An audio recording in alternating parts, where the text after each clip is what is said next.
Welcome back. In this lecture we will go over the Apriori algorithm. And so here's our objective for this lesson. Okay, so the problem is finding item sets. So earlier we talked about having a transaction database, and we want to mine for certain item sets that meet a minimum level of support, and this is called mining frequent item sets.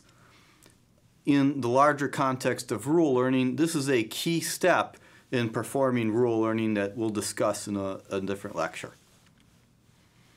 So first off, why not just use brute force? Why not just kind of go and enumerate everything? And this is what the brute force algorithm would look like.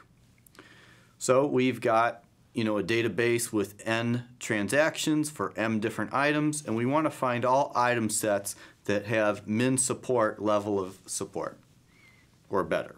So initially the result is the empty set, and what we do is we go through we look at every combination of items from 1 all the way to m, and we just check the database for each of those combinations, how often they occur.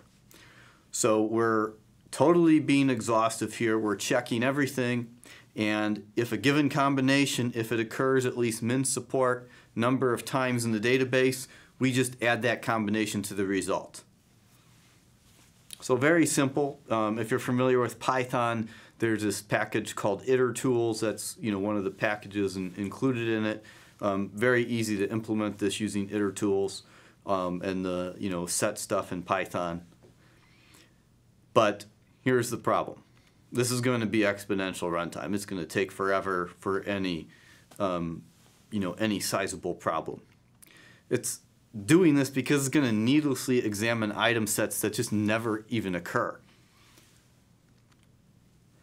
And then it's also going to examine item sets that we already will know, even before examining them, that they will not meet the minimum level of support. And the way we know this is through a special property called downward closure. And here it is. So downward closure states that given two item sets, I1, that's a subset of I2, then for a given transaction database, the support of I1 is always going to be greater than or equal to I2. And the proof of this is really quite easy, because we know every time I2 occurs in the database, I1 has to be there. There could be other things that need to be there as well, meaning it could occur less frequent, but it can never occur more often. And so because of that, if the minimum support is greater than the support for I1, it's also going to be greater than the support for I2. It just simply follows. And because of this, once we've checked for I1, we never have to compute anything for I2. We never have to go back through the database and do that extra counting, because we'll know for a fact it's not going to meet our requirement. And this last bullet just saying what I stated. Okay, so here's the Apriori algorithm. It's going to leverage downward closure for a more efficient process.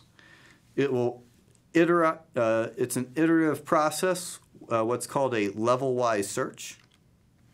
And the basic intuition is that each iteration k, it's only going to consider item sets from the previous iteration that were shown to be frequent. So at each iteration k, it's going to look for item sets that are larger and larger, but it's doing this by building those item sets with what was found in the last iteration. And the way it builds those item sets is with these two steps: a join step, which is generating all possible candidates of length k, and then a prune step, which is then removing any candidate that we can also disregard as well. So the join step is, first of all, very much limiting what we're even going to consider in the first place, and the prune step is going to reduce that amount of things even further. So this is like a 1-2 punch, gives way better performance than the brute force approach. So here's how it works. So we're going to find all item sets of min support or greater, and we'll do this initial pass. For all item sets of 1, we're basically going to do the brute force approach, but it doesn't take exponential time because we're only looking at individual items here and computing their initial level of support. Any individual item that meets that support requirement, it goes into set F1. These are the first item sets that meet our support requirement. The F sets are really just sets of item sets that are of size A as specified in the subscript there. So F1 are parts of the result that have those item sets of a size of 1. So now we set k equals to 2, and while fk minus 1, so the group of item sets from the last iteration, while that's non-empty, and k is less than m, which is the maximum number of possible items that could be in an item set, we're going to generate our candidate item sets, which will be set ck, and we'll show that subroutine in the next slide. And for each c in that ck, we're going to check if it meets the minimum support requirement. And if it does, we're going to add it to set f sub k. And so then this algorithm will end up by returning the union of all the f sets that we have specified. So very straightforward. One small note here that is omitted. We need to also say k++ as a third step. K's got to iterate by 1. All right, so now the candidateGen subroutine, this will generate the candidate item sets that will then look to make that count. And the key intuition here is, in order to beat brute force, we got to go beyond looking at all candidates of size k. And like we said, there's going to be a join and a prune step. So first, we initialize our candidate set of candidates of size k to be the empty set. And then we're going to look at all possible elements that could be added to this. So this is simply the union of all the item sets from the last iteration. So these are every singleton that appeared in a frequent item set so far.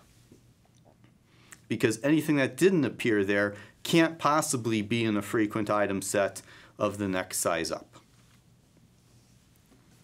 And so for each item set from the last iteration, and then each individual element, we are going to create a new item set, C prime, right here.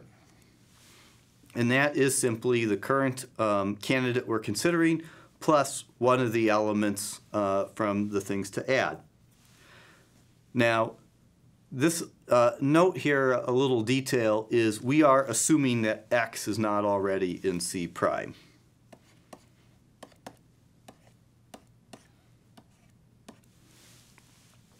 Now, if C prime is not already in our result, and if all k minus 1 subsets of C prime are also, in, this should actually be f of k minus 1. Then we add C prime to ck. And this is the second part here where we're checking all k minus 1 subsets of C prime. This is the pruning step, because it's not enough just to build up that set with the additional element. We can then go and check, hey, do we even need to waste our time checking this against the entire database? All right, so now let's consider an example. So here is a transaction database of market basket items, and our goal is to find all item sets of size 2. So in the first pass, this is essentially doing brute force on all single elements. We're going to identify all individual items that meet the minimum support of 2. So now in the next iteration, for k equals 2, we will go through all of the candidates based on candidateGen and we will check them against the transaction database to see if they meet the minimum level of support. So here are all the candidates. These were generated using the join and the prune steps. And now what we'll do is we'll check each one, see if it meets minimum level of support. So apple and bread does, but apple and peanut butter does not. Neither apple or jelly, and so forth. So we're left with a small number of item sets that have 2 items each. So now on the next step, we'll run candidateGen again, and it only gives us 1 item set. And that does not meet the minimum level of support. So we have terminated. And here are the results. So to wrap up, some final notes on the Apriori algorithm. So typically the size of the largest item set will generally be smaller than m, and this will often be a parameter. So normally you aren't going to check all item sets up to the maximum size. This is a very fast algorithm. It'll go faster the higher the minimum level of support is, and it generally can, oftentimes can run in about linear time. Now if you set min support equal to 1, this is now going to perform very poorly, close to performance of the brute force approach.